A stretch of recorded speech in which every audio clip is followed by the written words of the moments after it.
Hello everybody, I'm here for the convention, the Gamers Empyrean. It is just about to start, so I'm going to go inside and I'll show you the maps. And here we have our first map, or second map I guess, and then the other map. I just want to go through and give credit to the map makers and show the different start zones and just show off the effort that Ethan really put in here to build these maps for the store and for all of us here that are playing. Thanks. Hey everybody, I just finished the first round of the tournament here. There's 3 rounds. I was playing 5 times Great Bow Archers with Evil Raylan or Raylan 3, and I faced the Gallery, which was 5 of them, and 2 Krakenlings. I did not win. It came out pretty close, and it was very interesting. It was a cool matchup, a lot of trees and swamp water, which I think did not help my case win that one. Maybe not the map for firing at range, so there was a lot of range tree bonuses, and there was a decent amount of water, swamp water, that helped the Gallery. So not a great matchup for me, but didn't win that one. And on to round 2, and I have a bye so far, and I'll get back to you after round 3. It is the next day now. I'm home. Third round. I played on map 2 again, unfortunately, with all the trees. And I played against a Queen Maladrix and her Honor Guard, and a Scavarith, and some Acolytes, and the Grave Grim. Hi again. I wanted to go back over and finish the tournament recap. So I did 2 matches, so I want to talk about the first match real quick. This was, again, my 5 Great Bow squads with Raylan 3, or Evil Raylan, the one in the Master set, against 5 squads of Gallery and 2 Krakenlings. And so this was map 2 with all the ice, swamp water, and numerous bushes and trees. And I learned a lot in this one, but I wanted to just quickly run through how it went. I don't have pictures, unfortunately, but I will try to do my best with what I do have. So initially I moved up a little bit and moved Raylan into a slightly higher 1-tier spot, just so she was a little higher and could kind of get her aura in the middle area, which did help me a little bit. But then later on, as he was moving up his Gallery units and just title advancing all of his units, at the beginning of the round, he was kind of able to get to those first archers. He even had wound markers he was placing to try to figure out where my threat range was and stuff, which was interesting. I've never seen that before. But then I made a big blunder where I moved a couple archers up. I think there was still one from the previous batch that had been up but wasn't dead yet. But I intended on moving them and shooting with other archers, which I thought you could do. I thought you could move with a common squad. I thought you could move 2 or however many is in the squad and then shoot with other ones, because that's what I had read before and how I've played at home. I was informed that this is not correct. I tried to look it up and I kind of still feel the same, but maybe there's an updated rules or a community change that I just have not seen in the rulebook. But please let me know. So I couldn't do that, and then because I couldn't shoot with the guys I wanted, it kind of ruined that turn for me. And I wasn't doing particularly well. I wasn't really hitting my shots. I kept rolling like 1 skull on like all of my shots, unfortunately. And then as he got closer and started to engage with my archers, and then they had to not shoot, he was able to get his Gallery that were kind of in the mid and back ranks onto the glyphs for +8 initiative and also for disengage. And I was really trying to position myself to shoot at those so that couldn't happen. But the problem is that once they were engaged, I couldn't shoot at those guys. And then once he had disengage especially, he was able to disengage from the archers that were closer and then move to the back archers and then move up the other Gallery into those to keep everybody kind of engaged. And then I really could not shoot and block those glyphs. And then, of course, couldn't really defend that well with my bonuses and things, +1 or +2 from range, because I was engaged. I was able to kind of get a couple, but they were weaker and not nearly as good. And so yeah, and then a lot of the defenses are just really high from all the bushes and trees. And then there wasn't really any high ground for me to get. And shooting at people that had the tree bonus or the gale rehab bonus for being lower or for being in water didn't help me. There wasn't a ton of the water bonus for whatever reason. I think they were more on the outside, and there was also ice, and there's no bonus for that. So that is what happened to me there. I got swarmed and just could not hit the shots.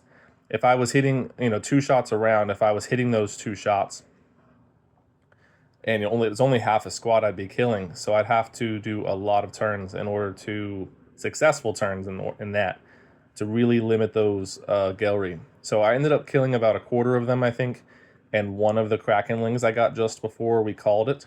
We ran out of time and ended it, and I think I still had like 4 archers left at that point, but he still again had like 75% of those.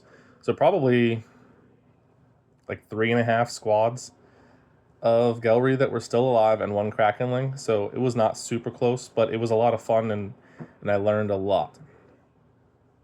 All right, and now I will get into the next round here in a second. All right, lastly, I want to talk about my matchup with Walker. This was the 3rd round. The 2nd round I had a bye.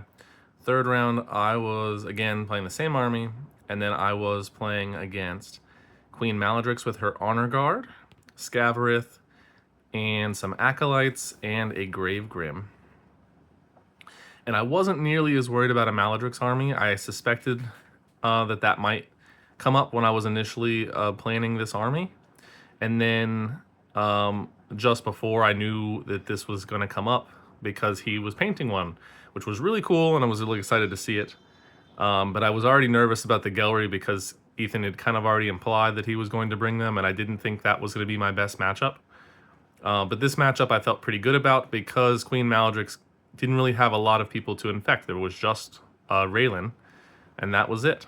Scavarith didn't have the Lich, and the Acolytes, I was pretty familiar with because I used them in the previous tournament, and that was pretty much it. I didn't think that they were going to be that scary. So it started out, and it was the same map, map 2, unfortunately. I really did not want this map and got it for both my matches. So it started out, and I moved up a little bit, but not nearly as much as last time. I waited until the 3rd order marker to move Raylan up a little bit. And I, instead of being more in the middle, I kind of chose the strong side, which is kind of just the side that was a little more active. So it started off really, really well. He moved up the Honor Guard and Maladrix, and I was able to get Maladrix down to 1 life, like, by the end of the round. And I think I had killed 2 Honor Guard. And then the next round, or during the end of that round, I think I couldn't get more than what was there, so I had moved 1 archer pretty close to the initiative glyph. It was 1 away. I couldn't quite reach it, and I'd hoped that because Maladrix was kind of leading the charge on the one side of the map that I could sneak in there and get that for at least the next round. And then so the next round started, and then he kind of brought in Scavarith and Gravegrim and the Acolytes as he was going a little bit. That was his 3rd marker, I think, for the first round, and brought them up a little bit. But they were on the other side of the map, the closer side, my right side. And they took out that archer that was near the glyph and got control of that glyph. Or ignored the glyph. I think he may have ignored it and just bypassed it. And I was still shooting, but at this point I had some really nice shots. I think I had, like again, I said I started really hot, and then I had an attack of like 4 at Maladrix, who had a tree bonus this whole time and height, and he rolled all shields and blocked it, and I was just devastated. And then on the other side with Scavarith pulled up, I was able to shoot at him pretty high, and I got him down He had 2 life left, and I still felt very good about it. Couldn't quite get Maledrix, but had got him. And then he was starting to move in and got the next archer that was fairly close. And the Maledrix was still kind of there. But it took the whole round, and then he was moving up. And I wasn't able to get any more. My rolls started to fail. I was getting blanks or rolling like 1 or 2, and I think I had a couple 3s, but he was able to block every single one, like no joke.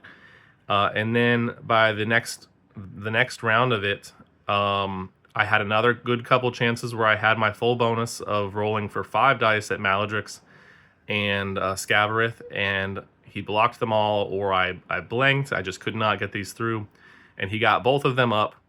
And I think this was the round that was more Maledrix, like the 3rd round.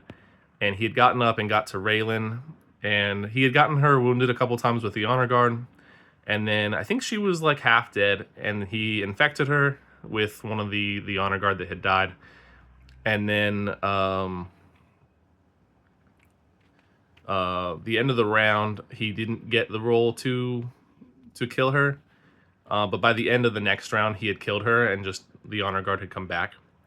But at that point, Scavarith had kind of engaged with the other side, and then he was just kind of able to overwhelm me. And I wasn't able. I still had some high bonus shots, but again, I just was not hitting any shots.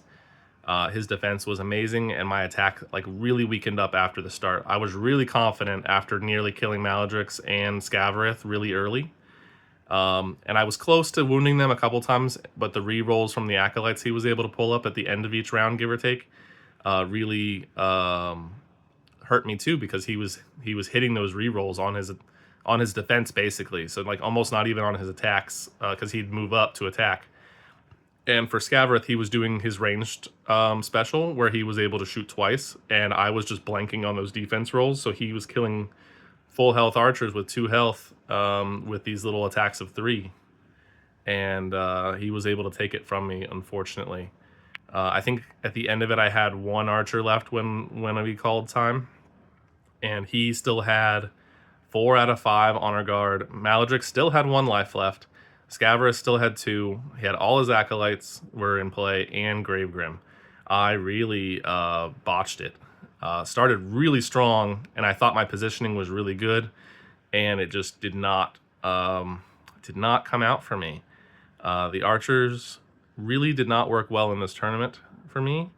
I know that the map played a huge part of it, and it's hard not to feel disappointed with how the maps have worked out for me thus far in these tournaments. I feel as if I've had some bad luck there, and then of course with dice rolls too. But that is the end of the recap. So what ended up happening overall? In the first round matchup, I lost to Ethan, and Walker had the bye, and Michael lost to Brandon, who was playing the Bears with Pirates, and Michael was playing the Wizards.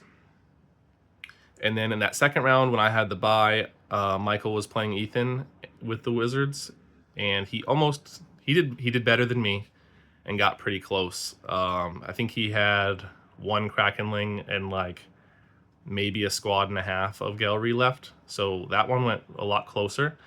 And Brandon beat Walker. And then that third round, of course, I lost to Walker, and Ethan was able to beat Brandon. So Ethan ended up taking it. I think Brandon was second, and I'm assuming Walker was third, and I'm not sure which of me and Michael lost. Michael had the bye the last round, so we both only had a bye win. So I haven't checked the tiebreakers and stuff, but I either finished last or second last. And the last 2 tournaments I played, I was second last. So here's to consistency, I guess. All right. Thanks for watching. Bye.